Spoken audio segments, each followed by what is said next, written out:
Bienvenidos a esta semana a nuestra tertulia de análisis político. En esta ocasión nos acompañan Mauricio Toledano y Ricardo Angoso. Bienvenidos a los dos. Muchas gracias por invitarnos. Mauricio Toledano ha estado en Radio Sefarat hace tiempo ya, pero está por primera vez en esta tertulia. Gracias por hacer tiempo para estar hoy con nosotros. Mauricio Toledano ha sido y es dirigente comunitario durante muchos años en la Comunidad Judía de Madrid. Ha sido 2 veces presidente de la comunidad y además ha sido también tesorero del Real Madrid. Sí, eso es lo más importante de todo, desde luego. Empezar por ahí. ¿Cuándo ha sido eso, Mauricio? Pues fue del 89 al 94, ¿no? O sea que fue una etapa muy interesante, lo cual me faculta naturalmente para hablar sobre temas políticos internacionales. Por supuesto. También Ricardo Angoso, que es presidente de Diálogo Europeo, ha estado hace un tiempo con nosotros, Ricardo, y te felicitamos hoy especialmente porque presentaste tu libro el viernes 26 de mayo, un libro titulado Europa Debate 20 años después. Buenas tardes. También encantado de estar aquí con vosotros, aunque no he sido el tesorero del Real Madrid, como mi compañero de tertulia, pero que estoy encantado. Cuéntanos de este libro. Son entrevistas a diferentes líderes políticos, sindicales. Cuéntanos cuáles son los principales líderes que habéis entrevistado y cómo surge este libro.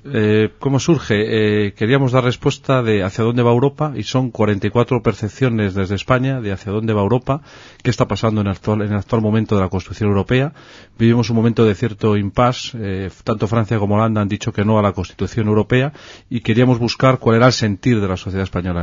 Hemos entrevistado a líderes sindicales, líderes económicos, a líderes políticos. Están todos los partidos políticos, el BNG, la Xunta Aragonesista, Convergencia y Unió, PNV y los dos grandes, Partido Socialista, Partido Popular.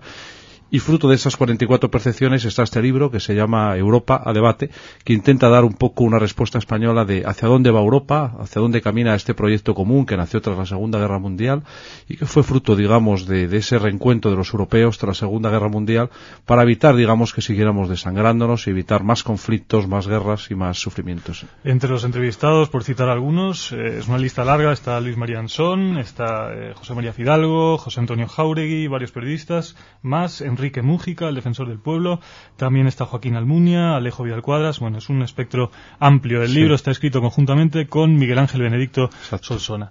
Así que enhorabuena por ese libro y mucho éxito. Y comenzamos con nuestra tertulia. Los temas son varios, son muchos. Quizás podríamos empezar por ese nuevo Estado que se ha creado en Europa, que ha surgido en Europa, Montenegro. También ver esos ecos y reverberaciones que ha tenido en España, en particular en el nacionalismo y el independentismo español. Por otro lado, otra noticia de la semana es el encuentro Bush-Olmert, apoyo por parte de los Estados Unidos al plan de realineamiento, ese plan de desconexión 2, apoyo con algunas reservas, eso sí. Por otro lado, en Palestina se mueven algunas cosas. Abbas, el presidente palestino, lanzó un ultimátum a Hamás. Si en 10 días no aceptan la propuesta de crear un Estado palestino en Cisjordania y Gaza y Jerusalén Este, se convocará un referéndum en un plazo de 50 días, lo comentaremos. Y por último, Irán, espero que nos dé tiempo también comentarlo.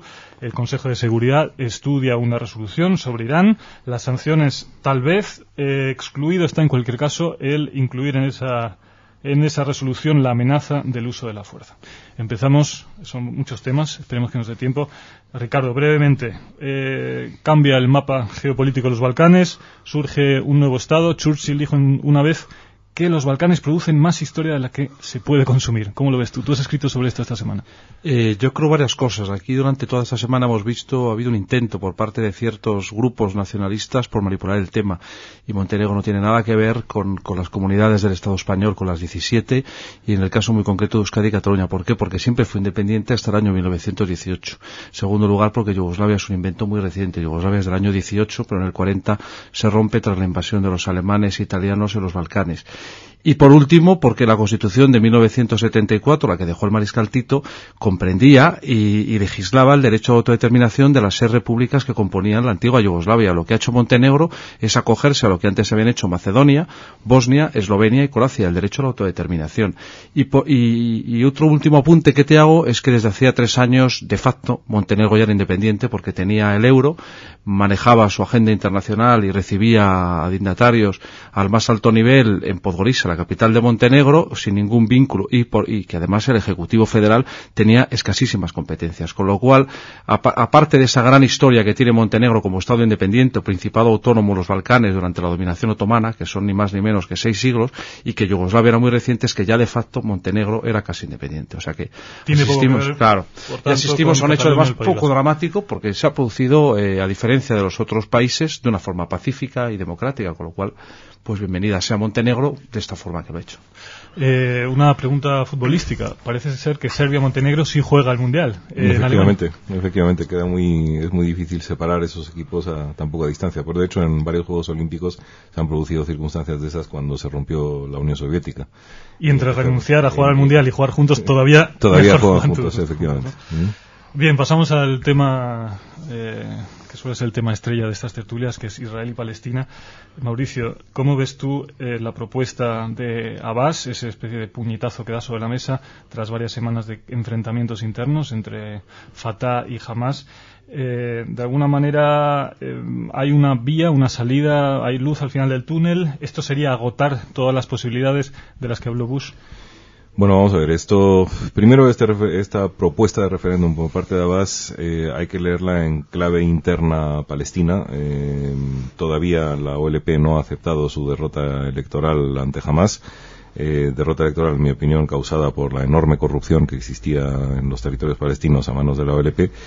Y esto sería una manera, digamos, de cortarle las alas a Hamas, en el sentido de decir, pues mire usted se cree que le han elegido en base a un programa electoral X que incluía el no reconocimiento de Israel, y mire usted por dónde, pues aquí viene un referéndum que va a decir todo lo contrario. Segundo, es un ejercicio de carácter internacional por parte de Abbas para decir, mire usted, no, la población palestina en el fondo no quería este problema y pensó que jamás se iba a dar la vuelta inmediatamente y llegar a una posición realista. Bueno, pues yo lo he conseguido y tal, y por tanto yo me convierto en un interlocutor privilegiado de forma internacional, lo cual, claro, olvida la situación en la cual se encuentra Abbas, de que él no tiene poder para negociar si no es con su gobierno. O sea, el sistema electoral palestino o el sistema, digamos, de gobierno palestino no le permitiría a Abbas negociar por su propia cuenta. En tercer lugar, habría que ver si este referéndum tiene utilidad alguna, porque yo estoy seguro que la pregunta que será planteada, si es que llegamos a ese referéndum, tendrá algún sentido, o será verdaderamente una base negociadora, o si volvemos sencillamente a la famosa propuesta saudita y de los 22, que en realidad pues no tenía muchísima base por la imprecisión en la que le gustan moverse a estos dirigentes árabes en este aspecto. Y finalmente hay que leerlo en clave de desesperación económica, evidentemente, pues porque ha quedado muy claro, por un lado, de que la sociedad internacional pues no quiere trabajar con Hamas.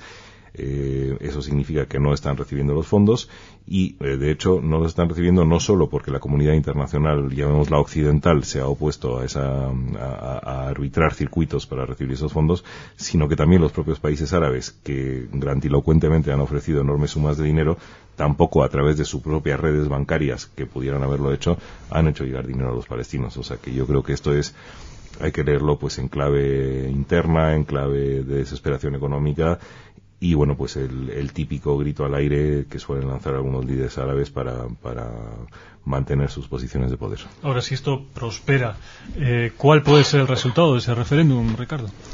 No quiero ser tan optimista y no quiero adelantar acontecimientos. Soy bastante pesimista con respecto a esto, y creo que falta en la Autoridad Nacional Palestina, en lo que es el liderazgo palestino, falta un Mandela, falta gente que sean estadistas, falta gente con capacidad de negociar, gente que tenga amplitud de miras, gente que sea capaz de reconocer el Estado de Israel. O sea, falta un Jerry Adams, un Mandela, faltan esos líderes. Yo echo en falta en la escena política palestina esos líderes. No creo que en estos momentos el liderazgo palestino sea capaz de afrontar un proceso de paz. Creo que la iniciativa va a seguir en manos de Israel. Volvemos a las tesis de Sharon de la famosa desconexión. Creo que por ahí van a ir las vías de resolución del conflicto, pero a corto plazo es que no veo a nadie en la escena política palestina capaz de reconducir un proceso de paz y capaz de tener voluntad, de tener liderazgo y capaz de decir, bueno, pues vamos a reconocer a la otra parte y vamos a sentarnos a negociar. Un poco lo que hizo Mandela en Sudáfrica. Señores, estos señores, nos guste o no, son los que dirigen el Estado sudafricano, serán blancos, son racistas, pero hay que hablar. Y hay que hablar, y hay que entablar un proceso político, y hay que resolver de una vez este embrollo. Y hay que sentarnos y abrir un nuevo marco político y abrir un nuevo escenario.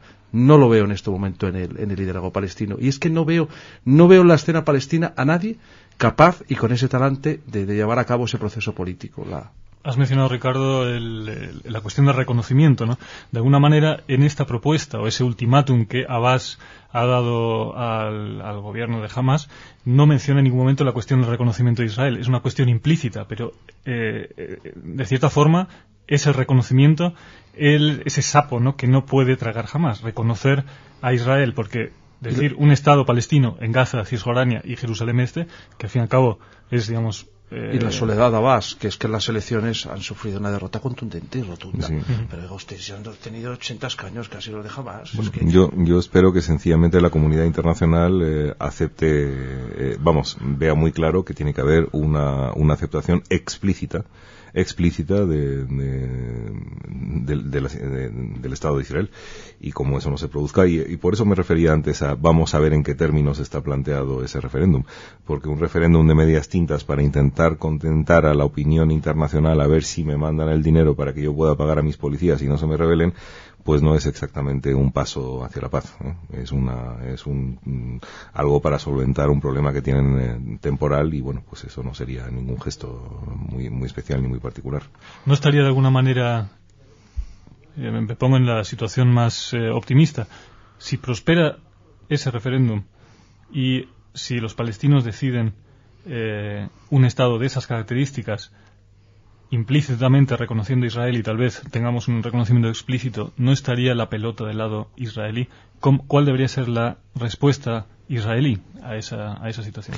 Es que yo creo que esto no es nada novedoso. O sea, esto es una situación que ya planteó en teoría Arafat, que no en la práctica, porque cuando los intentos de negociación en Camp David y en Tabas se vio que no estaba dispuesto a firmarlo, o sea, eso sencillamente es una posición que le permite ganar aceptación internacional, pero no realmente, no están dispuestos a llevarlo realmente a cabo, o sea, porque sería el final de todos esos movimientos de liberación como tal, y entonces ellos lo proclaman, lo dicen, pero luego no lo hacen, y ahí está el plan saudita desde hace años, que deberían de haber aceptado todos y que no han aceptado.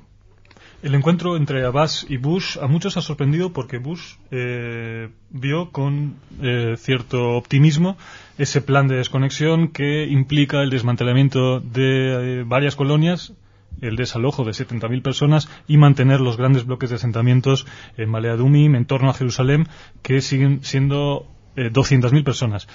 Críticas, por un lado, desde todos los puntos de vista, desde el punto de vista israelí, por ese plan que va a tener dificultades en llevarse a cabo, y críticas también desde la comunidad internacional que dicen que no es suficiente. ¿Cómo lo veis vosotros?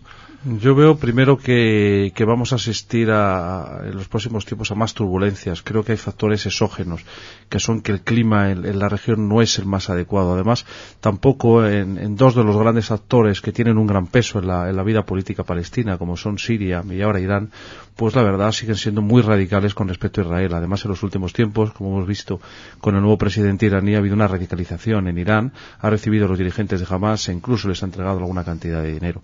Y en el caso de Siria... Por cierto, el viernes Indonesia entregó, que eso también sorprende, ¿no? A Hamas. Sí, directamente al liderazgo de Hamas. Es un país palestino, es un país musulmán, o sea, sí, que por pero tanto... sorprende por la lejanía de... no, sí, pero es el mayor país musulmán del mundo, no nos olvidemos. Sí. O sea, hay una regresión, además, en general en casi todo el Islam, aparte de lo de Indonesia, lo que ha ocurrido en Turquía la pasada semana, las últimas semanas, este enfrentamiento entre el ejército y el gobierno islamista. Digamos que el clima, desde luego, para resolver un conflicto de estas características no es el más adecuado. La cercanía de Siria, un país muy radical con respecto a Israel, un país donde yo visité el año pasado Siria, estuve allí de días, y yo no vi ninguna voluntad por resolver con Israel el contencioso de los Altos de Golán, de sentarte a negociar, de abrir un proceso político. Yo no vi ninguna voluntad, creo que querían mantenerlo como una forma... ¿Tuviste oportunidad de hablar con el líder sirio? Sí, con el primer ministro, el ministro de Exteriores, y yo creo que al final el conflicto con Israel parece una fuente de legitimidad del régimen, ¿no? Que les sirve, les permite todo ese discurso antisionista, ese discurso anti-israelí, ese discurso casi en definitiva antisemita, les permite, digamos, mantener una legitimidad interna de que son ahí una suerte de la vanguardia que defiende esas ideas, digamos, filopalestinas, progresistas en el mundo árabe. Con lo cual, yo creo que hay factores exógenos que también van a impedir, aparte de la propia dinámica interna palestina, que no es la más positiva, digamos, el clima político en la región no es el más adecuado para reconducir el proceso. Pero por eso creo que es importante esa entrevista entre Olmert y Bush, porque aparte de ser, digamos, la visita clásica de cortesía del primer ministro de Israel a su mayor aliado tan pronto como es elegido, representa la presentación del plan electoral que en su momento tuvo Kadima y de hecho sus aliados del Partido Laborista, de seguir con las desconexiones. Las desconexiones son una manera concreta de dar más autonomía, cada vez mayor autonomía a los palestinos, de ver si ellos son capaces de organizarse, y no prejuzgan en el fondo el resultado final, igual que la Valla tampoco lo hace, de cuáles serán las fronteras. Lo que sencillamente Israel pretende es aliviar la situación de los palestinos diciendo, bueno, pues señores, tienen ustedes cada vez más territorio que administrar, ocúpense ustedes de administrar este territorio y por favor, si es posible, no hagan ustedes lo de Gaza, que se les entregó a ustedes pues unas colonias agrícolas en excelente estado y luego las han destruido ustedes porque se las han comido por corrupción y por demás situaciones. Los críticos, sin embargo, ven que eso tiene que ir acompañado por algo más.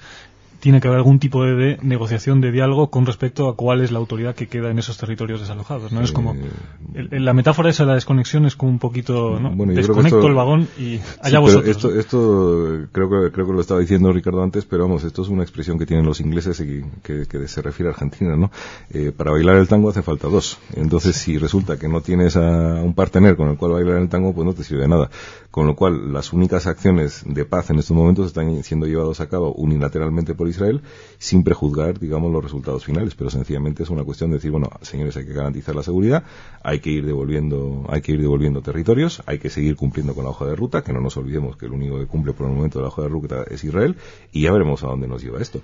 Pero por el momento no tengo con quién hablar. ¿Con quién hablo? Con el señor Abbas, que no tiene ningún poder, no tiene ninguna legitimidad democrática, ni poder efectivo, o con el señor de Hamas, que no quiere hablar conmigo. Igual que no podía hablar con el señor Arafat, que decía una cosa en público y luego hacía otra cosa en privado. Nos quedan algunos minutos para una reflexión vuestra respecto a Irán, ¿no? De alguna manera pende como una espada de Damocles ese programa nuclear iraní. Pocos dudan ya que las intenciones de Irán con el enriquecimiento de uranio sean para usos pacíficos, es más bien lo contrario, si no se demostraría que la propuesta rusa de enriquecer uranio en Rusia y no hacerlo en Irán hubiera prosperado. Pocos dudan también de que un Irán nuclear es una amenaza seria en toda la región, no solamente para Israel. Pero hay poco acuerdo o mucha discusión en cuáles pueden ser las medidas, es decir, qué hacer, sobre todo porque las acciones siempre hay que prever cuáles pueden ser las reacciones y muchas veces se dice que el remedio puede ser peor que la enfermedad, sobre todo cuando se habla del uso de la fuerza. Bueno, parece que hay una intención clara del régimen iraní de llevar a cabo el programa nuclear, eso por un lado. Pero por otro, dentro de la Unión Europea ha habido bastante cautela estas últimas semanas con respecto a Irán, e incluso algunos dirigentes británicos, algunos líderes diplomáticos británicos han dicho que por un lado en Irán va la retórica y por otro van los hechos, que a lo mejor el programa va a ir mucho más lento, va a ir mucho más a ralentí, y al final hasta los iraníes se lo piensan dos veces antes de provocar una intervención militar de Estados Unidos o de quien fuera menester.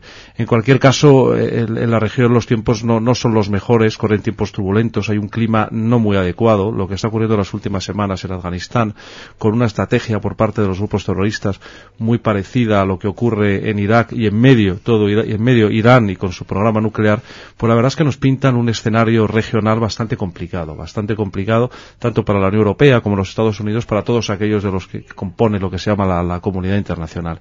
Por parte de China se ha visto mucha cautela también con respecto al programa nuclear iraní, lo cual sorprende, y vamos a esperar acontecimientos. Y bueno, cautela, es decir, no tienen una postura muy firme en contra de ella, ¿no? Porque no les interesa. Para nada los intereses petroleros. Sí. China ahora mismo tiene una demanda colosal, necesidad colosal de baterías materias primas y Irán evidentemente Irán es es un proveedor y evidentemente pues no va a hacer nada al respecto. Estuve cenando con el exsecretario de Estado Colin Powell esta semana y que me comentaba que bueno, que todo esto hay que leerlo en varias claves, y creo que en muchos de los temas que dijo tiene razón. En primer lugar, Irán tiene un problema interno importante, o sea, porque tiene un petróleo a $70 en estos momentos que le debería estar dando una riqueza tremenda, pero interiormente tiene una serie de problemas económicos muy importantes. O sea, el régimen de los mulás ha sido incapaz de trasladar esa bonanza económica en un resultado económico favorable para su gente. Y entonces, según la costumbre habitual en el Oriente Medio, cuando tú eres un incapaz para organizar y beneficiar a tu gente, pues lo que te buscas es un enemigo exterior. Entonces lanzas esta cuestión, que lo podían haber hecho de otra forma, o sea, comprándole a algunos ex países de la Unión Soviética, pues con material nuclear y lo han podido hacer. Hay gente que te dice que estos están todavía a 7 o 8 años de distancia de obtener su bomba atómica. Yo creo que no. Israel tiene informes, según ha dicho Olmert públicamente en Washington, de que es a más corto plazo, pero la siguiente pregunta es ¿qué haces con ello? Yo creo que Ahmadinejad está teniendo pues una especie de huida hacia adelante, en el sentido de que su régimen está sufriendo una serie de tensiones interiores muy considerables, y ha buscado algo, teniendo en cuenta que los iraníes son un pueblo muy orgulloso, que pueda unificar a todos los iraníes en contra de esa comunidad internacional y volver a empezar con la retórica de los años 70, de los años de Khomeini. Un ataque a Irán, sin embargo, unificaría todavía mucho más a la población. Si dice que totalmente, vamos. Yo creo que eso beneficiaría al régimen, yo creo. Beneficiaría enormemente al régimen. Yo creo que un ataque ahora es descartable. Creo que los iraníes han aprendido muy bien de lo que le pasó a Irak con su reactor nuclear cuando tenían todo concentrado en un mismo lugar. Sería extraordinariamente complicado. Volviendo a lo que me comentaba Colin Powell, dice que él vio como en los tiempos de Carter, cuando se intentó llegar a liberar los rehenes que estaban en la embajada, pues que logísticamente, y luego se demostró por el fracaso de la operación, pues que eso era una pesadilla logística, y realmente Irán no es tan fácil de atacar en ese aspecto. Yo creo que eso está absolutamente descartado. Lo que hay que seguir poniendo son presiones, son palos y zanahorias, pues para ver hasta dónde puede llegar el régimen de Irán, y esto pues tendrá que ser un sarampión que pase a base de negociaciones. Yo lo único que me gustaría creer en la firmeza de la comunidad internacional en la negociación, pero tampoco soy muy optimista de que eso vaya a ocurrir. Y me temo que, como siempre, va a tener que ser Estados Unidos la que nos saque las castañas de fuego, pues imponiendo un cierto grado de firmeza en ese tipo en las negociaciones. Hasta ahora Estados Unidos ha dicho a los europeos, bueno, ustedes nos han dicho que lo hemos hecho muy mal en Irak, pues vayan ustedes y háganlo, a ver qué consiguen ustedes por las buenas. Pues tendrán que forzar un régimen de sanciones al final, porque yo creo que la comunidad, los europeos negociando, pues no van a ir muy lejos en ese aspecto. Claro, sí, un régimen de sanciones, las intenciones a lo mejor una salida como la del 81 con Irak, una intervención israelí. No, yo creo en que este caso, por lo visto, es mucho más complicado. Lo que decía Mauricio, sí. Que se habla de 600 instalaciones que están repartidas por todo el país, en muchos casos subterráneas, y sobre todo también la reacción que provocaría dentro de Irán y las lecciones aprendidas en Irak. Y que luego 2 años después está exactamente la misma situación, porque con el petróleo a 70 pues tienen dinero para reconstruirlas cuantas veces haga falta. Ahora, eso sí, aislar Irán es muy difícil, porque esos intentos hacen aguas por todos lados, a través de China, con Rusia, ahora con Chávez, esa alianza petrolera que tienen, ¿no? Bueno, no hay que ser tan pesimista en cuanto a eso.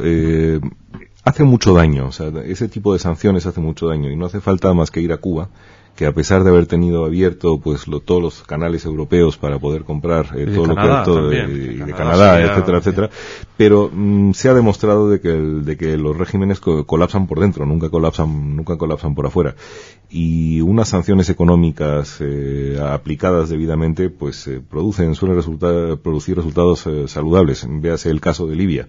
Al final, se estaban dando cuenta que estaban quedándose muy atrás, y el resultado es que la población al final termina por reclamar algo. La población tiene acceso a Internet, la población tiene acceso a televisiones internacionales, mira su propio país y mira a los demás países y ve que se está quedando atrás. Lo extraño en este caso es que la nueva Libia sea una nueva Libia con Gaddafi, ¿no? Eso creo que ha sorprendido a muchos. Se nos ha ido el tiempo. Mauricio Toledano, Ricardo Angoso, Muchas gracias por estar hoy con nosotros en Radio Sefarat, gracias por hacer tiempo, ha sido un placer y creo que ha sido interesante para nuestra audiencia contar con vuestras opiniones y contamos con vosotros próximamente. Gracias por invitarnos. Feliz fin de semana, Shabbat Shalom. Shabbat Shalom.